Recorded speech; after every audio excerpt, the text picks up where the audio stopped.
촬영되고 있는 중입니다. 자, 14번을 보십시다. 정신들 차려요. 자, 여기서 얘 같은 경우는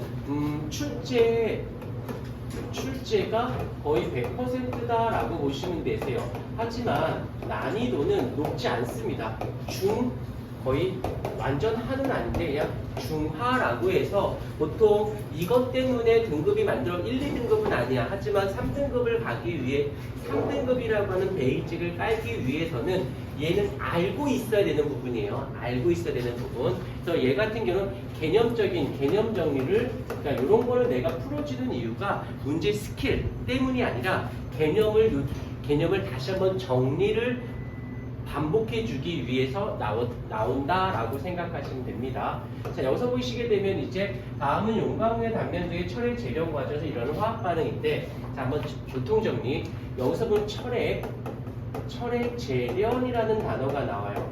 실질적으로 고등 과정에서는 이 재련이라고 하는 애가 딱 세 군데에서 나오거든. 근데 그게 희한하게 등급이 나뉘어져 있어. 철의 재련은 고1, 고2에서 그 다음에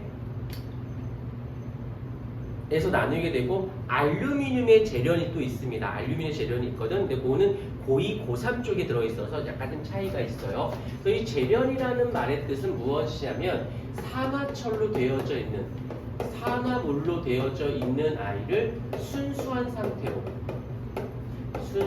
상태로 만들어 놓는 것을 우리는 재련이라는 말을 살짝 지워볼게. 재련이라는 말을 씁니다. 그래서 두 가지가 있는데 여기서 그냥 알아만 놓으세요. 철의 재련은 F2O3 산화철이라고 읽어. 산화물, 산소랑 화합한 철이라고 해서 산화철이라고 합니다. 이 아이를 순수한 상태인 철로 이렇게 만들어주는 것을 우리는 철의 재련이라고 얘기하고요. 그 다음에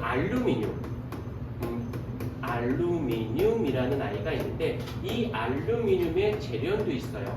근데 구리의 재련도 있고 그렇긴 한데, 근데 구리의 재련도 보면 나중에 얘 같은 경우는 Al2O3 얘를 산소랑 화합한 알루미늄, 산화 알루미늄이라고 부릅니다.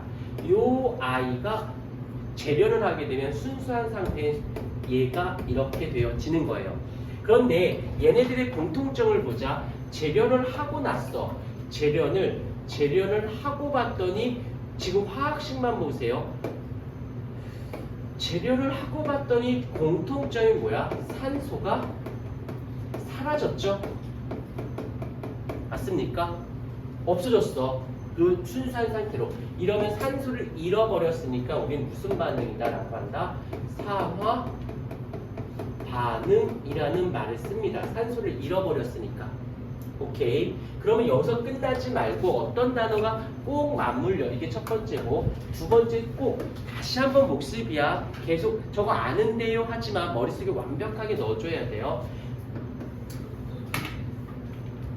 환원 반응의 동시성 반드시 같이 일어나야 돼. 누군가가 산소를 잃었다면 반드시 그 누군가는 어떻게 해줘야 돼? 산소를 얻어야만 됩니다. 잃어버렸다라는 건 누가 얻어간 애가 있으니까 잃었을 거 아니야. 반드시 같이 존재해야 돼요. 그래서 지금 알루미늄은 지워버릴게요. 여기 과정이 문제하고 다르니까 살짝 지우면 요것만 이렇게 산소가 사라졌어. 그렇다면 누군지는 모르겠지만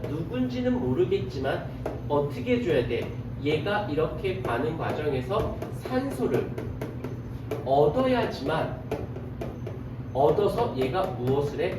산화 반응을 해야지만 얘가 산소를 잃어서 순수한 철이 되어질 거 아니야. 요때 여기에 들어가는 애가 누구냐면 일산화탄소라고 하는 아이예요. 그런데 문제상에서 어떻게 하느냐면 얘는 알고 있어야 돼 라고 얘기해요. 화학식을. 그때 여기서 어떻게 되면 C라고 하는 탄소인데 코크스라고 하는 아이가 얘가 이렇게 변질이 됩니다. 그래서 얘가 되고 그다음에 얘가 산소를 얻어서 어떻게 돼?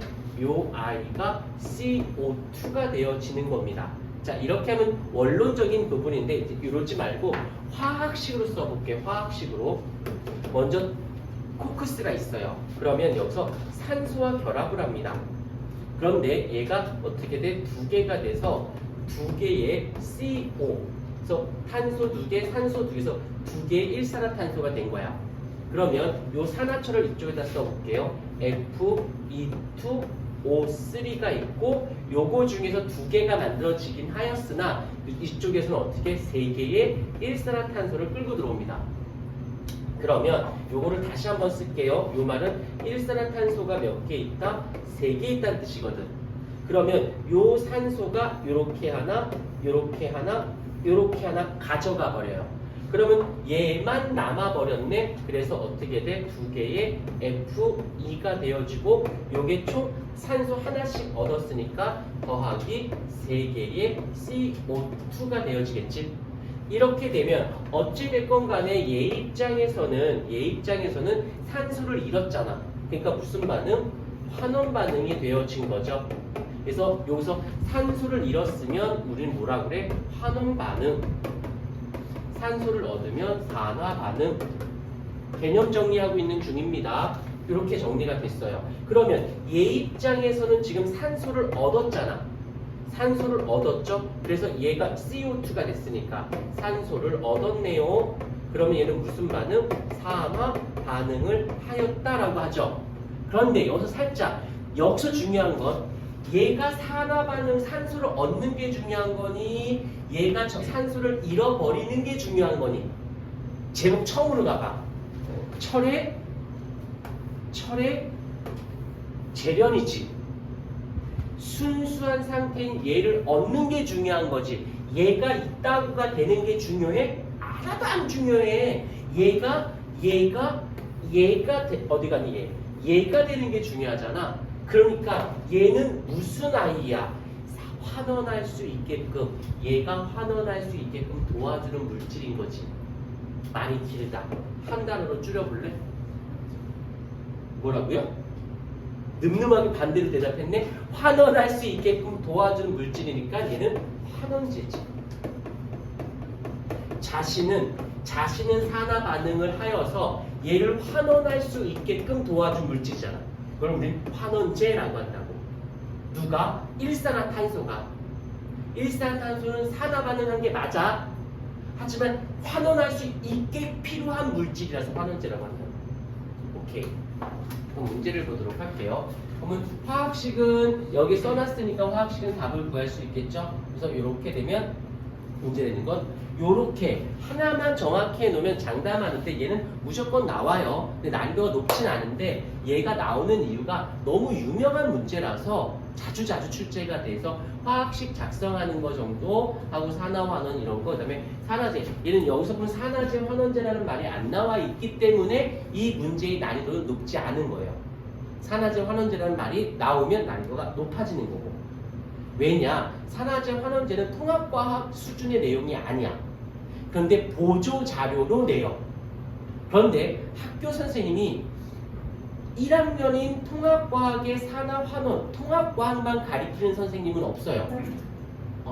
그 선생님이 고등학교 2학년, 고등학교 3학년에 화학도 강의하시거든. 이 선생님 입장에서는 자기가 수업하다가 산화제 환원제를 설명할 수밖에 없어. 습관이 그렇게 들렸거든. 그러니까 이건 당연히 알아야 돼. 수업도 했으니까. 그러면서 어떻게 고등학교 2학년의 내용을 끌고 들어와서 산화제 환원제가 들어가 버리는 거야. 그러면 돼요? 그래도 돼요. 선생님 수업을 하셨잖아. 그러니까 너희들은 2학년 것도 배워 놓으셔야 돼요. 그러면 조금 높이 올라가서 좀 낮은 걸 푸는 게 편한 거지. 물론 배울 때는 힘들겠지. 근데 배울 때 편하게 배워서 문제가 어려워서 틀린 것 바에는 배우고 어렵게 가서 문제 시험장 가서는 쉽게 푸는 게 낫다라는 거지. 잊지 않도록 하십시다.